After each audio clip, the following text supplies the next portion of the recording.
আসসালামু আলাইকুম। দিগন্ত স্পোর্টসে আপনাদের সাথে আছি আমি মিজান ফারাবি। ফুটবলের ইতিহাসে নতুন সূর্যোদয় যেন আশরাফ হাকিমির মরক্কো। কাতার বিশ্বকাপের সেমিফাইনালে উঠে ফুটবল দুনিয়াকে চমকে দিয়েছিল তারা। এবার টানা ম্যাচ জয়ের বিশ্ব রেকর্ড করল আফ্রিকার এই দেশটি।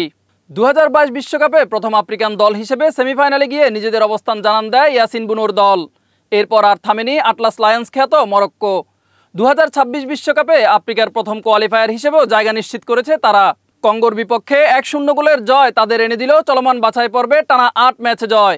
মোট 16 ম্যাচে অপরাজিত থেকে সাফল্যের রেকর্ড নিজেদের করে নিয়েছে মরক্কো। খেলার 63 মিনিটে ইউসুফ আন-নাসেরির একমাত্র গোলে লেখা হয় নতুন ইতিহাস। বাছাই পর্বের এই গ্রুপে 24 পয়েন্ট নিয়ে টেবিলের শীর্ষে আছে তারা। এর আগে 2008 সাল থেকে 2009 সাল পর্যন্ত টানা 15 ম্যাচে জয়ের রেকর্ড আছে স্পেনের।